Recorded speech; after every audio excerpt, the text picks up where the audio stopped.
Maksudnya air di mana ya? Air, pengaruh istilah, di mana berarti jual ya? Bab 2335, pasangan tua sedang mengalami konflik. Ayah Sun Yan tersipu, bagaimanapun, dia laki-laki.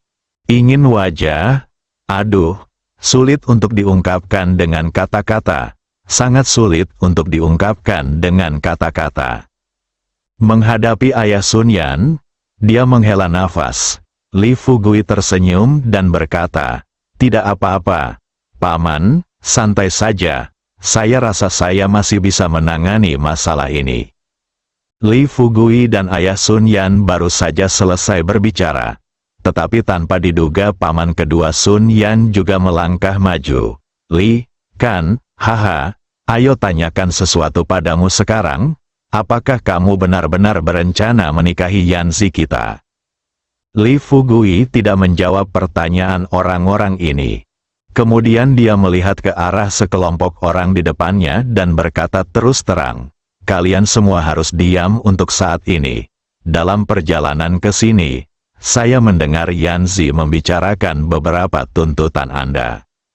Menangani beberapa masalah sepele beberapa waktu lalu, dan saya baru saja kembali baru-baru ini. Saya sudah lama tidak berbicara dengan paman dan bibi saya. Bisakah Anda memberi saya waktu setengah jam untuk bertemu dengan paman dan bibi saya? Setelah kita selesai berbicara, jika ada di antara kalian yang memiliki permintaan, katakan saja padaku. Jangan khawatir, jika saatnya tiba, aku berjanji selama itu masih dalam kemampuanku, aku akan menjanjikan segalanya padamu." Semua kerabat yang hadir pun kebingungan. Saya telah melihat orang-orang dengan suara keras. Tapi mereka belum pernah melihat yang bernada sekeras itu. Paman ketiga Li Fugui sadar, melangkah maju, menatap Li Fugui dan menanyakan kata demi kata, "Anak muda, jangan banyak bicara, beritahu kami tuntutan apa yang kami miliki." "Haha, apakah kamu bersedia beri aku villa seperti ini?" Li Fugui mengangkat kepalanya dan melirik ke villa di depannya. Kemudian dia tersenyum dan berkata, "Siapa kamu?" Dengan berlinang air mata, Sun Yan memperkenalkan Li Fugui, "Ini paman ketiga saya." Li Fugui mengangguk dan berkata sambil tersenyum, "Oh, ternyata itu milikku paman ketiga. Ya. Haha, selama kamu bisa minum teh dengan tenang di lantai bawah dan menunggu kami selama setengah jam. Apalagi salah satu villa ini, 2 villa pun akan baik-baik saja. Tapi premisnya adalah kamu tidak bisa terus bertengkar seperti sebelumnya. Jika ada yang terus mengatakan hal buruk kepada Yanzi, jangan salahkan aku karena bersikap kasar kepada siapapun." Rahang paman ketiga Sun Yan hampir terjatuh. Dia memandang Li Fugui dengan tidak percaya, terdiam selama beberapa detik, dan tidak bisa menahan diri untuk tidak bertanya, "Apa yang kamu lakukan, Nak? Tahukah kamu berapa harga villa ini?" Li Fugui benar-benar tidak tahu banyak tentangnya ini. Dia menggelengkan kepalanya dan berkata, "Saya tidak tahu. Tetapi saya yakin dengan uang yang saya miliki, saya dapat membeli 30 hingga 50 ribu villa seperti ini. Lagi pula, dia bahkan tidak tahu berapa banyak uang yang dia miliki sekarang." Li Fugui memikirkan itu setelah dia mengucapkan kata-kata ini. Kerabat ini harus bisa berhenti membuat keributan. Tapi dia bahkan tidak berpikir untuk membunuhnya. Ada yang cuek, seperti bibi Sun Yan yang tiba-tiba tertawa terbahak-bahak. "Hahaha, aku tertawa terbahak-bahak, rumah ini hampir 10 juta, dan kamu masih bisa membeli 30 ribu hingga 50 ribu rumah seperti itu. Nak, tahukah kamu berapa harga rumah seperti ini?" "Itu beberapa miliar." Li Fugui jelas tercengang. Pantas saja orang-orang di depanku bersikap tidak masuk akal. Tampaknya sekelompok orang ini, seperti dia tidak pernah bersekolah. Satu set bernilai 10 juta, dan satu set 30.000 hingga 50.000 bernilai lebih dari 1 miliar. Dengan tingkat aritmatika tersebut, diperkirakan guru yang mengajar matematika ketika saya masih muda itu bahkan belum tamat SD. Apakah kamu bibi tertua? Li Fugui bertanya sambil tersenyum. Wanita gemuk itu tampak penuh kemenangan dan berkata, "Iya, benar." "Wah, izinkan saya memberitahu Anda lagi. Anda..." Wanita gemuk itu belum menyelesaikan kata-katanya. Li Fugui tiba-tiba menyembunyikan senyuman di wajahnya, memandang ke pihak lain dan berkata-kata demi kata, "Kalau begitu dengarkan aku sekarang, jika kamu masih tidak tutup mulut, saat aku memberimu manfaat nanti, kamu bisa memberitahuku dapatkan keluar dari sini sekarang juga." Momentum Li Fugui tidak bisa dilebih-lebihkan. Aura raja seperti ini. Bahkan Ye Kang, Lin Ziwen dan yang lainnya akan gemetar saat melihatnya, apalagi beberapa dari pedesaan. Bibi tertua jelas terkejut. Paman Sun Yan menghirup udara dingin saat ini. Dia menekan rasa takut dan kegelisahan di hatinya sebanyak mungkin. Setelah beberapa detik, dia dengan cepat melangkah maju, memandang Li Fugui dan berkata dengan keras, "Nak, karena kamu telah mengatakan semua ini, aku tidak akan membuang-buang kata lagi denganmu. Mari kita diam di sini, tidak masalah menunggu untukmu. Tetapi ketika kamu turun nanti, keuntungan yang akan kamu berikan kepada kami tidak dapat memuaskan kami. Jadi jangan pernah berpikir tentang pernikahanmu dengan Yanzi." Senyuman tipis muncul di wajah Li Fugui, dan dia berkata terus terang kepada beberapa orang, "Bukankah tidak apa-apa? Kita semua adalah saudara. Mari kita bicara satu sama lain. Oke? Tunggu saja di sini. Saya akan naik ke atas untuk berbicara dengan paman dan bibi saya." Dengan itu, Li Fugui pergi ke matahari. Ayah Yan membawanya menuju villa. Setelah sekelompok orang memasuki pintu, di bawah kepemimpinan Sun Yan, mereka dengan cepat sampai di lantai 2. Masuklah ke ruang belajar yang telah direnovasi. Li Fugui duduk di sofa di samping orang tua Sun Yan atas undangan tersebut. "Duduk saja." Ibu Sun Yan menyeka air matanya dan berkata, "Oh, Tuan Li, Anda membuat lelucon. Dengan adanya kerabat ini di rumah, Anda mengatakan tidak pantas untuk tidak membantu mereka, tetapi membantu mereka. Segala sesuatu di kita keluarga akan pergi. Ini darimu. Sepertinya aku akan membayarmu lagi kali ini. Kamu mengatakan ini, sungguh membuatku malu melihatmu." "Lihat." Sun Yan melangkah maju dan menutup pintu.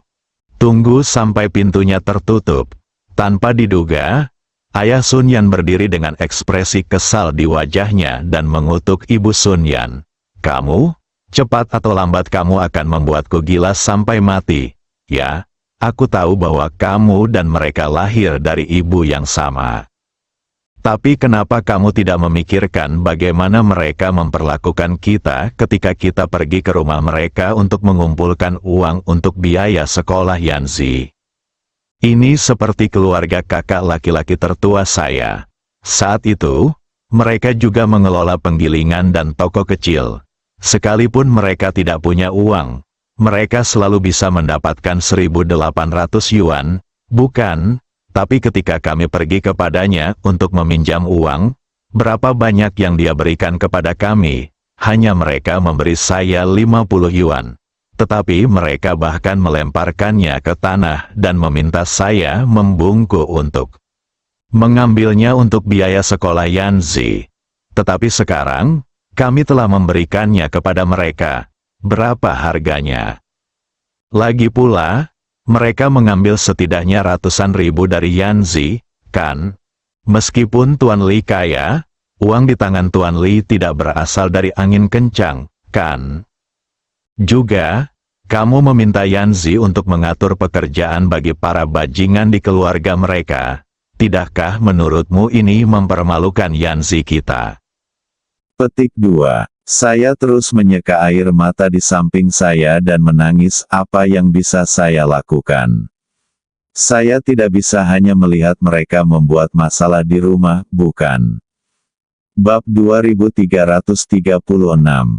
Perubahan Sunhu. Saya pikir kita bisa menyetujuinya untuk saat ini. Selama kita melepaskan mereka, setidaknya keluarga bisa memiliki kehidupan yang damai. Jika saya tidak membantu mereka, mereka datang ke rumah saya setiap 3 hari untuk membuat masalah. Apa yang dapat saya lakukan? Ayah Sun Yan berkata dengan lantang saat ini, jika Anda ingin saya melihatnya, Tuan Li juga akan datang menemui Anda hari ini. Bukankah Tuan Li mengenal Tuan Lin secara pribadi? Bolehkah Tuan Li menelepon Tuan Lin atau Tuan Ye dan meminta keluarga Lin dan keluarga Ye untuk mengirim orang ke sana, mengusir orang-orang yang tidak masuk akal ini? Ibu Sun Yan langsung melunak saat mendengar ini. Dia segera berkata, "Kamu tidak bisa melakukan ini. Jika kamu melakukan ini, kamu akan membuatku putus asa. Bagaimana aku akan menghadapi orang tuaku yang sudah meninggal? Bagaimanapun, kita dilahirkan dari rahim ibu yang sama. Aku merasa sedikit bersalah. Bukan apa-apa, tapi kamu tidak boleh melakukan apapun yang menyakiti mereka." Li Fugui melihat situasi ini, dia langsung menyela pembicaraan orang tua Sun Yan, mengeluarkan sebatang rokok dari tubuhnya, memberikannya kepada ayah Sun Yan dan berkata sambil tersenyum, "Paman, ayo kita merokok untuk menenangkan diri. Ini sebenarnya bukan masalah besar." Itu, Li Fugui dia memandang Ibu Sun Yan dan terus tersenyum, "Bibi, harap tenang. Masalah sepele ini benar-benar tidak layak menimbulkan konflik di antara kalian berdua." Ayah Sun Yan segera mengeluarkan korek api dan menyalakannya sebatang rokok untuk Li Fugui. Tapi Li Fugui mengambil korek api. Sebaliknya, dia menyalakan rokok untuk ayah Sun Yan terlebih dahulu, lalu menyalakan rokoknya sendiri, lalu tersenyum pada Ibu Sun Yan dan berkata, "Apa yang baru saja kamu katakan masuk akal. Itu berasal dari perut seorang ibu. Kamu tidak bisa mengabaikannya begitu saja, kan?" Kata-kata itu baru saja selesai. Ayah Sun Yan berkata dengan marah, "Tuan Li, Anda tidak tahu mengapa Anda tidak ingin menyelamatkan siapapun. Tidak ada intinya. Tentu saja, kami berdua bukanlah apa-apa. Separuh dari tubuh kami sudah mati, sudah terkubur di Loes. Tapi pertanyaannya adalah, apa yang harus dilakukan Yanzi? Dia baru saja mulai hidup sekarang, dengan kerabat yang tidak masuk akal. Bukankah dia berencana menghancurkan hidup Yanzi?" Ayah Sun Yan memelototi Ibu Sun Yan, lalu melanjutkan, "Juga, mengapa kamu begitu bingung, wanita tua? Apakah kamu memikirkannya, dengan kebaikan kakak laki-laki tertua dan kedua, dan anak-anak nakal itu, percaya atau tidak? Bahkan jika Yanzi mengatur agar mereka mengajar di universitas, mereka masih akan saling berteriak untuk menyerah. Yanzi mengatur agar mereka menjadi pemimpin. Pada saat itu, apa yang akan kamu lakukan pada Yanzi? Sekarang anakku telah diatur oleh Tuan Li untuk pergi ke tambang. Apakah kita masih akan menonton tanpa daya dan membiarkan kerabat ini memaksa Yanzi kita sampai mati?" Setelah ayah Sun Yan mengucapkan kata-kata ini, dia tidak bisa menahan tangisnya. Li Fugui menghisap rokoknya, melangkah maju dan berkata sambil tersenyum, "Paman, jangan bicara tentang kerabat untuk saat ini. Aku akan mengurus kerabat ini nanti. Datang ke sini kali ini. Pertama, saya ingin mengunjungi tetua kedua, dan kedua, saya ingin meyakinkan tetua kedua bahwa dia aman." Saat dia berbicara, Li Fugui mengeluarkan ponselnya. Di depan orang tua Sun Yan, dia langsung menghubungi nomor Wang Langzong. Terakhir kali, dia meminta seseorang mengirim Sun Hu, Wu Wu, dan lainnya langsung ke tambang. Setelah desa Xiaoxi disegel, sebelum dia pergi ke tambang untuk memberikan instruksi kepada Wang Langzong dan yang lainnya, meminta mereka untuk mendidik Sun Hu sesegera mungkin. Dan kembalilah kali ini, meski dia hanya tinggal di tambang kurang dari 3 atau 5 jam. Namun dia juga meluangkan waktu di sela-sela kesibukannya untuk bertemu dengan Sun Hu. Dibandingkan sebelumnya, kini Sun Hu telah mengalami perubahan besar. Baik itu pandangan mental atau berbicara dan banyak aspek lainnya, semuanya telah meningkat pesat. Tentu, ini masih jauh dari keinginan Sun Hu. Itu sebabnya dia tidak membiarkan Sun Hu kembali, tetapi membiarkannya tinggal di tambang untuk belajar lebih lanjut dengan Wang Langzong dan yang lainnya. Setelah Wang Langzong terhubung ke video Li Fugui, dia mengira Li Fugui memiliki instruksi baru untuknya. Jadi dia segera bertanya sambil tersenyum, "Tuan Li, apakah Anda memiliki instruksi baru?" Li Fugui berkata sambil tersenyum, "Anda sekarang akan memberikan cucumu harimau itu datang, ada beberapa kata yang ingin kukatakan padanya." Dia baru saja selesai berbicara. Wang Langzong berteriak ke pintu, "Huzi, cepat kemari, Tuan Li mencarimu." Sebentar lagi, Sun Hu muncul di depan video.